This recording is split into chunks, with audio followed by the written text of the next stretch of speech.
မင်္ဂလာပါအဲ့တော့ကျွန်မဒီဗီဒီယိုဖိုင်မှာတော့ကျွန်တော်တို့ housekeeping အလုပ် interview မှာကိုယ့်ရဲ့လုံနိုင်စွမ်းဘယ်လောက်ရှိချောင်းကိုသိချင်လို့မေးတဲ့မိကုန်းလေး၃ခုအကြောင်းကိုကျွန်မ share လုပ်ပေးပါမယ်အဲ့တော့ပထမတစ်ခုကတော့ can you work well in a team နဲ့အဲ့တော့ team တစ်ခုမှာအဖွဲ့တစ်ခုမှာပေါ့နော်မင်းကောင်းကောင်းလုပ်နိုင်လားတဲ့ဆိုတော့ဒီမိကုန်းမှာဆိုလို့ရှိရင်ကိုကဒီလိုအဖွဲ့အစည်းနဲ့လုပ်ဖို့ပေါ့နော် flexible ဖြစ်လားဆိုတော့သိချင်လို့ဆိုတာနဲ့နောက်တစ်ခါကိုကို team leader အနေနဲ့နော် team leader ဖြစ်နိုင်လားဆိုတော့သိချင်လို့မေးတဲ့မိကုန်းမျိုးဖြစ်ပါတယ်ဒါဆိုတေချာပေါ့ definitely yes ပဲဖြစ်ရမှာပေါ့နော်ကျွန်မ team နဲ့အလုံးမလုံးနိုင်ပါဘူး no ဆိုတော့ဘယ်လုပ်ရတော့မလဲဒီလုပ်ကနော်အဲ့ဆိုတေချာပေါ့ yes ဖြေမယ်အဲ့တော့ yes ဖြေတဲ့အခါမှာ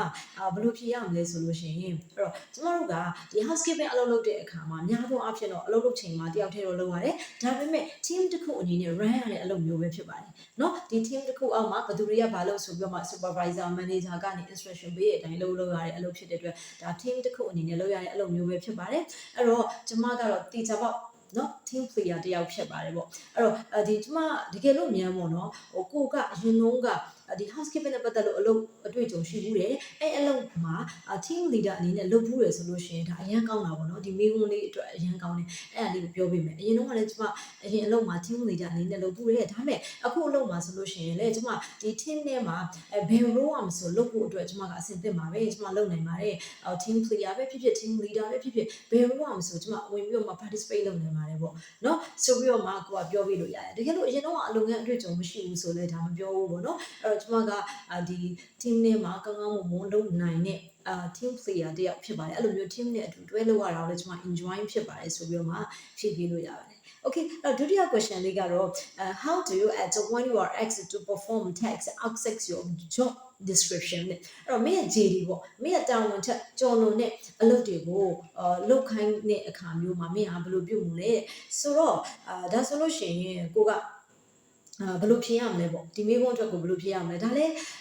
းဒီမိကုန်းပေါ်မှာကောင်းတဲ့အမြင်နဲ့ဖြေမှရမှာလေမဟုတ်ဘဲနဲ့ကျမအလုပ်ကဒီကိုခြေဒီကနေလွန်ပြီးတခြားအလုပ်တွေခိုင်းရင်တော့ကျမမလုပ်ပါဘူးမလုပ်ချင်ပါဘူးဆိုလို့ရှိရင်တော့တေချာပေါ့အလုပ်ရဖို့လမ်းမရှိဘူးเนาะအဲ့ဒါဆိုလို့ရှိရင်ဒီမိကုန်းလေးပေါ်မှာလည်းတေချာလေးကြည့်ဆိုင်ပြီးကောင်းတဲ့ဘက်ကနေဖြေပေးရမယ်အဲ့ဒါဆိုတော့ဒါလေးကိုဖြေဖို့အတွက်ဆိုလို့ရှိရင်ကျမကဒီ housekeeping အလုပ်ဟာဆိုလို့ရှိရင် hotel လုပ်ငန်းဖြစ်တဲ့အတွက် hotel business ဆိုလို့ရှိရင် hotel business ကိုကျမကိုလုပ်ခိုင်းမယ်ဆိုလို့ရှိရင် hotel နဲ့ပတ်သက်တဲ့လုပ်ငန်းကိုလုပ်ခိုင်းမယ်ဆိုလို့ရှိရင်တော့ကျမတို့ပြဿနာမရှိပါဘူးเนาะဘာကြောင့်ဆိုတော့ကျမကဒါ hotel မှာအလုပ်လုပ်နေတဲ့ဝန်ထမ်းဖြစ်တဲ့အတွက်ပေါ့နော်အဲ့တော့ဒီ department တစ်ခုထဲမှာပဲဖြစ်ဖြစ် hotel တစ်ခုလုံးထဲမှာပဲဖြစ်ဖြစ်ကျမတို့ဝန်ထမ်းတွေကတယောက်နဲ့တယောက်ကူညီရိုင်းပင်းဖို့အတွက်တောင်းရှိရဲအဲ့အတွက်เนาะလုပ်ဖို့အတွက်ဒီအလုပ်တွေကိုကျမကိုခိုင်းတဲ့အခါမှာလုပ်ဖို့အတွက်ကျမအနေနဲ့ဘာမှပြဿနာမရှိပါဘူးလုပ်နိုင်ပါတယ်ပေါ့เนาะအဲ့တော့တကယ်လို့ဒီ housekeepingအလုံးနဲ့ဆက်ဆက်နေတဲ့ဌာန department ကိုကသိရဆိုရင်ပိုကောင်းတာပေါ့နော်အဲ့ဌာနရင်းနဲ့ပတ်သက်တဲ့အလုပ်တွေကိုကသူ့အမှပြောပြနိုင်ရမယ်အဲ့တော့ဥပမာဒီ laundry ပေါ့နော်အဲ့တော့ဒီ laundry အလုပ်မှာလို့ကျမတို့ laundry နဲ့ပတ်သက်တာလေးလုပ်ပေးပါဆိုလို့ရှိရင်လည်းကျမလုပ်ပေးနိုင်ပါတယ်ပြဿနာမရှိဘူးfront desk မှာမအားလို့ကျမတို့ front desk မှာဝင်ကူပါအောင်ဆိုလည်းကျမဝင်ကူပေးနိုင်ပါတယ်အဲ့တော့တခြားသောဆက်ဆက်တဲ့ department တွေအကြောင်းအလုပ်တွေအကြောင်းပြောပြနိုင်ရင်လည်းဒါပိုကောင်းတဲ့သဘောရှိရပါတော့အဲ့တော့ဘယ်အလုပ်မှာမဆိုပေါ့ဒီ hotel ထဲမှာရှိတဲ့ဒီ department ထဲမှာရှိတဲ့ဘယ်အလုပ်မှာမဆိုပေါ့နော်ကျမရဲ့ GD ထက်ကျော်လွန်ပြီးတော့မှတခြားသူတွေရဲ့အလုပ်တွေကိုလုပ်ခိုင်းမယ်ဆိုလို့ရှိရင်လည်းဒါ hotel business ဖြစ်တဲ့အတွက်ကျမကလုပ်ပေးဖို့အတွက်အဆင်သင့်ဖြစ်ပါတယ်ဆိုတဲ့အကြောင်းလေးကိုဒါကိုကဒီမိကုန်းလေးအတွက်အဲ့လိုလေးပြောပေးနေရပါမယ်တေချာလေးပြောပေးနေရပါမယ်เนาะOkay အဲ့တော့နောက်တစ်ခုကတကယ်လို့ကျမတို့ကအရင်တော့အလုပ်တွေ့ကြုံရှိတယ်ဒါပေမဲ့ housekeeping အလုပ်တော့မဟုတ်ဘူးပေါ့နော်အလုပ်တွေ့ကြုံရှိတယ်ဆိုလို့ရှိရင်လည်းဥပမာကျမဘာခါဆိုင်မှာလုပ်တော့ဆိုအာလူကြော်ဖို့လူနေတဲ့ခါမျိုးမှာလည်းကျမအာလူသွားကြော်ပေးရတယ်အရှိမcashier ဒီနေရာမှာလူမရှိတဲ့အခါမျိုးမှာလည်းကျမသွားပြီးတော့မှအဲ့လိုလေးလုပ်ပေးရတာမျိုးရှိတယ်တန်ရှင်းတဲ့ဝင်လုပ်ရတာမျိုးရှိတယ်အဲ့အတွက်ကျမက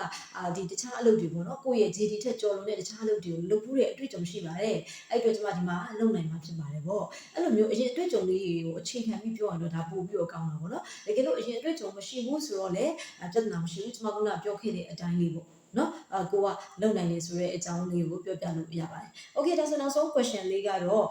are you good at multitasking so multitask ဆိုတာကအလုပ်မျိုးစုံပေါ့နော်အလုပ်ကဒီတစ်ခုပဲမဟုတ်ဘူးမျိုးစုံ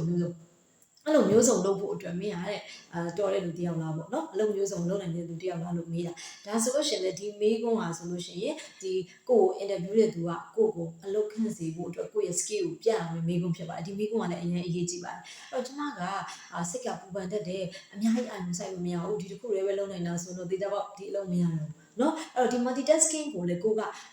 handle လုပ်နိုင်တဲ့သူဖြစ်အကြောင်းတေချာလေးလုပ်နိုင်တဲ့သူဖြစ်အကြောင်းကိုကျမတို့ဒီမိကွန်းလေးမှာဖြည့်ပေးရပါမယ်အဲ့တော့ဒါလေးကိုဖြည့်မယ်ဆိုလို့ရှိရင်တော့ဟုတ်လားဒီပထမဆုံးအနေနဲ့ multitasking ဆိုတာကျမရဲ့အားသာချက်တစ်ခုပါနော်အဲ့တော့ကျမရဲ့အားသာချက်တွေကမှတစ်ခုဖြစ်ပါတယ်အဲ့တော့ကျမဟာဆိုလို့ရှိရင်အလုပ်ပြီးတဲ့အချိန်မှာအနက်အောက်ထွက်တာဘီယာတောက်တာ